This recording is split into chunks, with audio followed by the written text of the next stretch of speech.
വീട്ടിൽ വന്ന പരോളിനിറങ്ങിയ ഒരു ഫീലാണ്. എന്താ സുഖം. രാവിലെ എണീറ്റത് അപ്പന് ചൂണ്ടയിൽ ഒരു വലിയ മീനിനെ കിട്ടിയ പുകില് കേട്ടിട്ടാണ് കേട്ടോ. ആ ഒരു മൊമെൻ്റ് ശരിക്കും മിസ്സായിപ്പോയി. എന്തായാലും നല്ല വലിപ്പമുള്ളതിനെ തന്നെ കിട്ടി.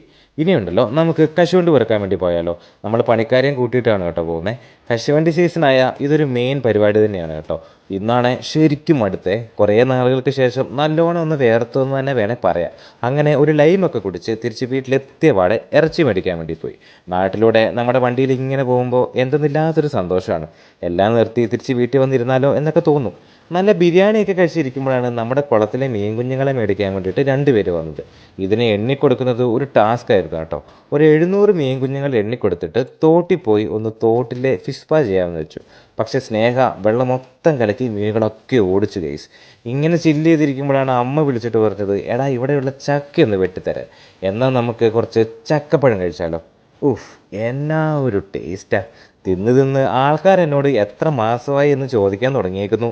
ചക്ക തിന്നുകൊണ്ടിരിക്കുമ്പോഴാണ് അപ്പ വിളിച്ചിട്ട് പറഞ്ഞത് മാങ്ങയും മുളക് പൊടി ഉപ്പെല്ലാം തിരുമ്മി ഒരു പിടി പിടിക്കാമെന്ന്. ഹൈവ, നിങ്ങൾക്ക് ശരിക്കും കൊതിയാവുന്നില്ലേ? സത്യം പറ. ഇതൊക്കെ മിസ് ചെയ്യുന്ന നിങ്ങളുടെ ആ ഒരു ചങ്കില്ലേ, ആ ചങ്കിന് ഇപ്പം തന്നെ അയച്ചു കൊടുക്കും. അവനും കുറച്ച് മിസ്സൊക്കെ ചെയ്യട്ടെ എന്ന്. അപ്പോൾ ബൈ ബൈ.